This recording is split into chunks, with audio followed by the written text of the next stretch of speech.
recognized, however, a philosophy for those who came to this point.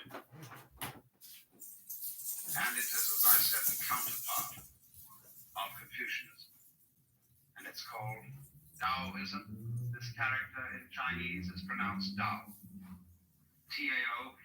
You would think it was pronounced Tao or Tao, but we've Romanized Chinese in such a way that only those in the know can decide how it's pronounced.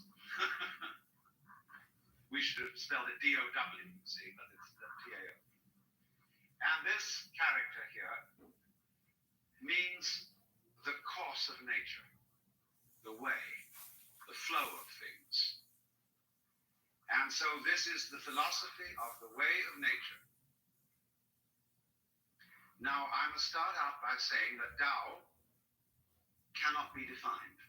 You may think it's rather strange that I'm going to talk about something concerning which nothing can really be said. The book that is basic to Taoism, called the Tao Te Ching, that is the book of the way and its power, starts out by saying, the Tao which can be described or spoken is not the eternal Tao. And then he goes on to write a book about it, which you may think rather illogical. But this is something very important to understand.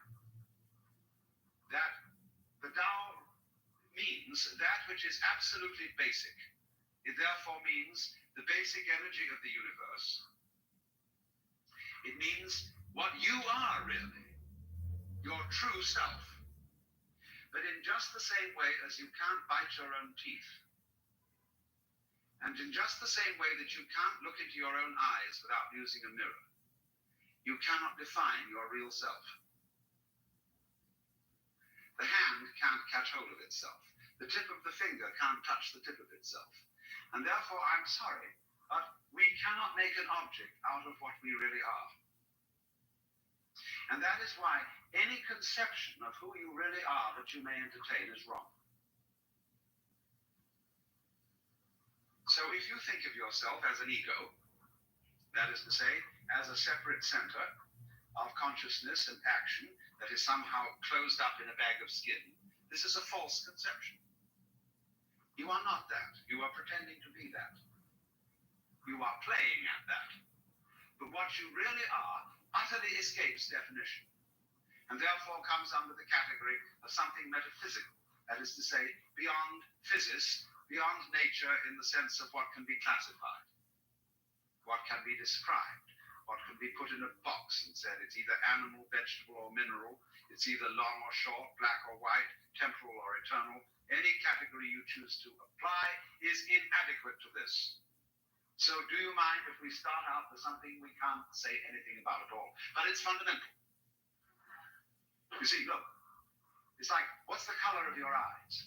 I don't mean the iris, I mean the lens. We say it has no color. It's transparent.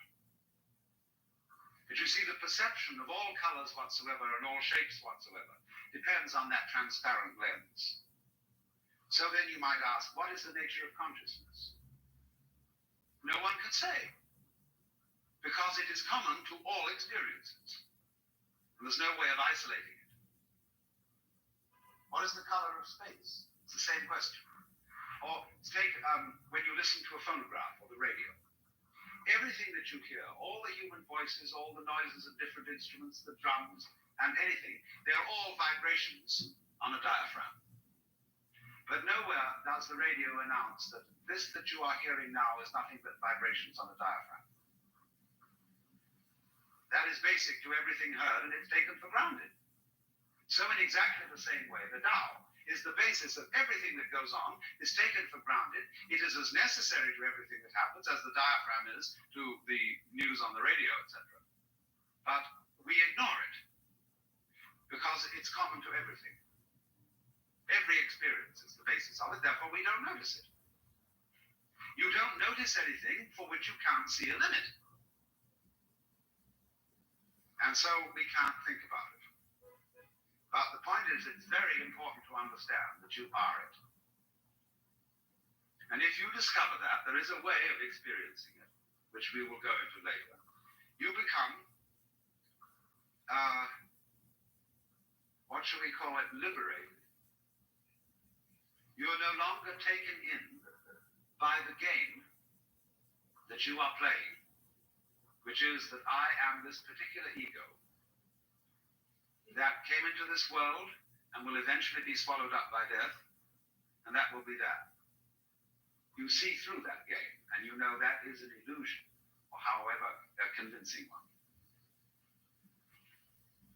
So this is basic. Tao is the course of nature. Now, in the beginning of the second chapter of Lao Tzu's book, the first chapter starts out with the words, "The Tao which can be spoken is not the eternal Tao." And I'm just taking that as a kind of a key phrase to give you the first point. Now, what's the second point? That's the beginning of the second chapter of this book, which is attributed to Lao Tzu and is supposed to have existed from at least 400 BC. When he starts out the second chapter, he says, "When all the world knows beauty to be beautiful, there is already ugliness. When all the world knows goodness to be good, there is already evil. Thus, to be and not to be arise mutually." And this is an absolutely important idea for the whole foundation of Chinese thought. The Chinese use this character to arise. It's originally the figure of a growing plant, and this one to mean mutuality. And this is completely crucial to everything I'm going to talk about.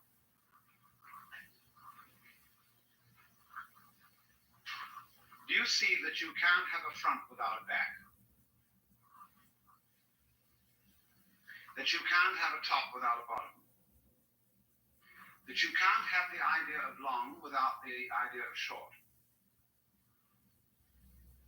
You don't have long things before you have short things, or short things before you have long things. Same way, you don't have a world in which there are bees without flowers, or flowers without bees, because you see, bees and flowers are really the same organism.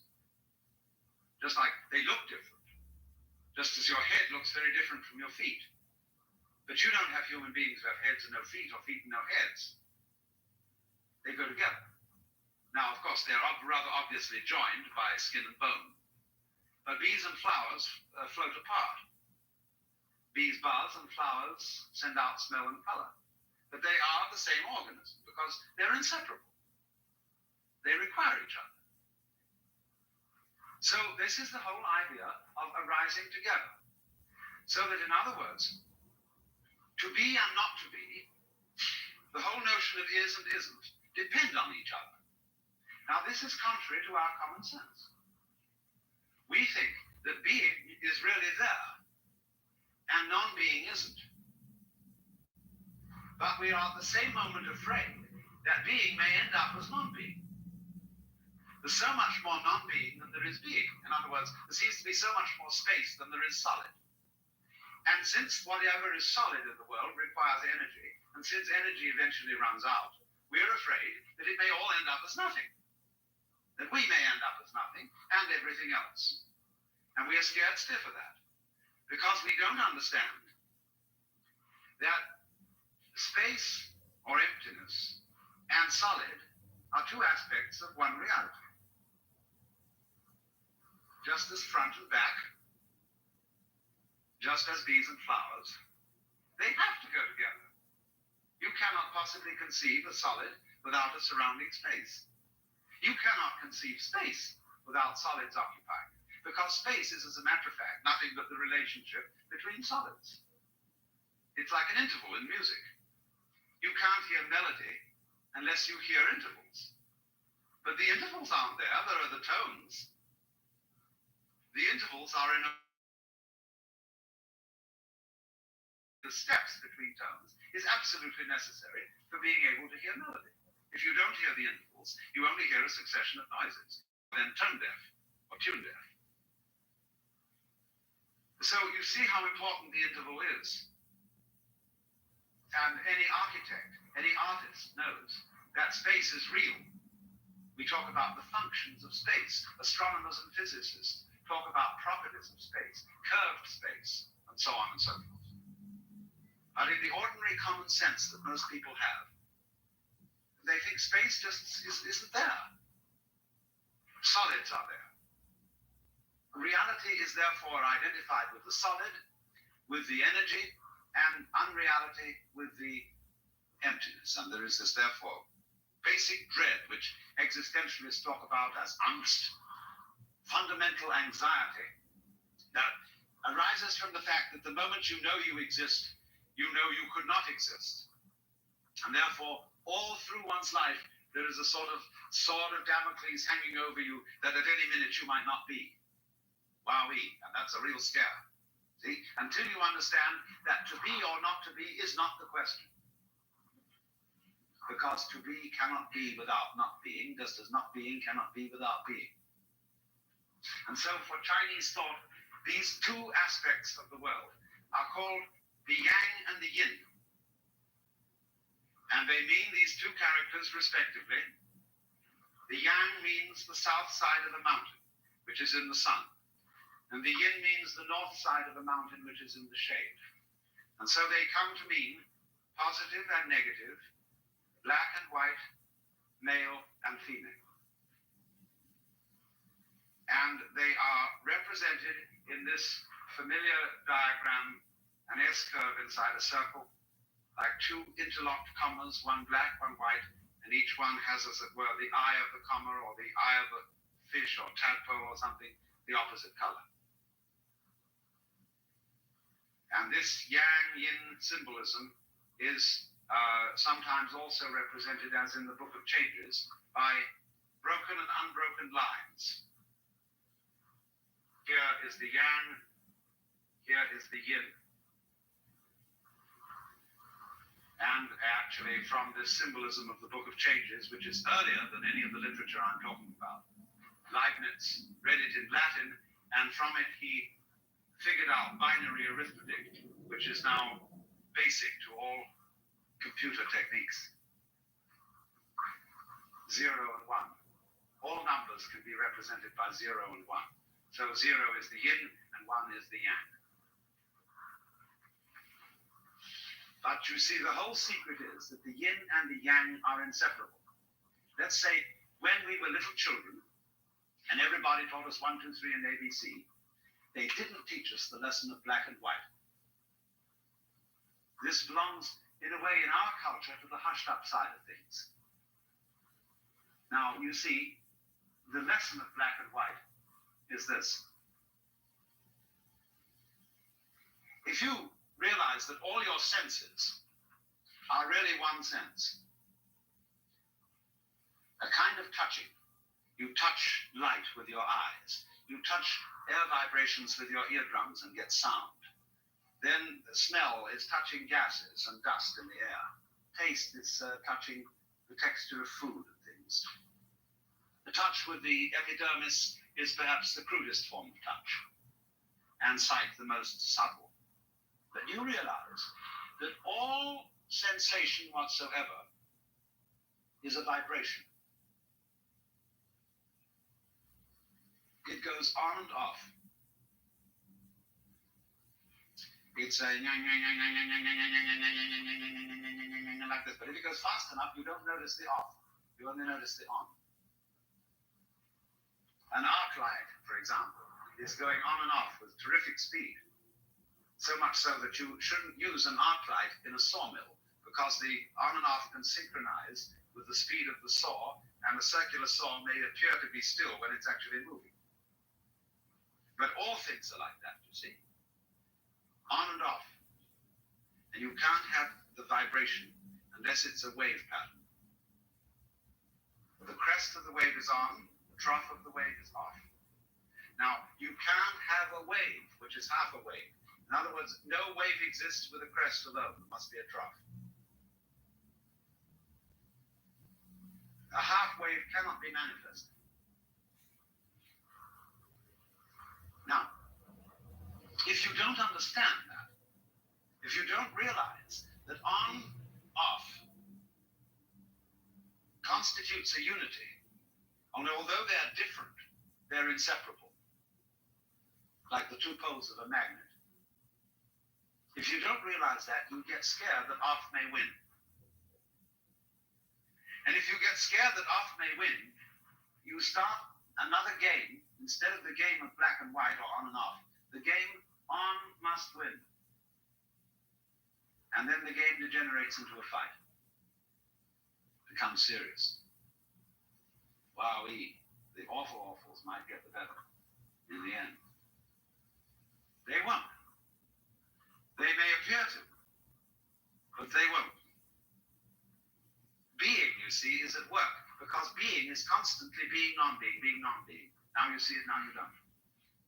But if you don't see that, you see, you get mixed up. And you don't understand the relationship of yang and yin.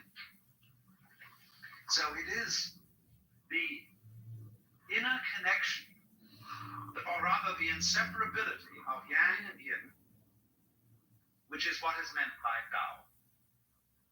That's why Tao cannot be explained. And the reason, again, if I may put it in another way, is that all thinking is classification. It's asking, is you is or is you ain't? Is it this or is it that? Because after all, if you want to say something is inside, it requires an outside. You can't have an inside without an outside, or an outside without an inside. Which is it? You say choose. And of course, Westerners are always choosing. Once to every man and nation comes the moment to decide. In the strife twixt truth and falsehood for the good or evil side. Then it is the brave man chooses while the coward stands aside. See, you must choose. Which are you? And we magnify this into a nightmare, where the ultimate consequence and destiny of the cosmos is, are you saved or are you damned? Forever. What a thrill that decision is. See? What people don't understand is that you don't know you belong to the saved group unless there's also a damned group. In every American town, there are the nice people who live on one side of the tracks and the not so nice people who live on the other. In my town, which is Sausalito, there are the people who live on the hill, and they are the nice people. And then there are the people who live on the waterfront, who are bohemians and beatniks and goodness only knows what. Well, now, when the nice people on top of the hill meet for their cocktail parties, the main thing that they discuss is how the whole town is deteriorating, because they know they're the nice people. Meanwhile, the bohemians and beatniks get together at their parties, and they play like they're the real in-group, because all those squares of bourgeoisie who live up on the hill are engaged in a business rat race, doing work which is of no interest in order that they may buy toy rocket ships. And have wall-to-wall cupboards and horribly clean houses, and may be snobbish. And so they, bohemians and beatniks, boost their collective ego, see, by arguing against the people on top of the hill. What neither side realizes is they need each other. Because you don't know who you are if you want to belong to an in-group, unless you define an out-group. It is the same with philosophy. There are only two kinds of philosophy in all the history of philosophical debates. One side is called Prickles, and the other is called Who. And Prickles people are people who like things to be sharp and clear and definite. And they are the sort of people who become scholars and engineers and scientists, the type that always like clear statistics and discipline and everything well in order. And they look upon other people who they think are vague and sloppy and who are romantic and so on, and unrealistic and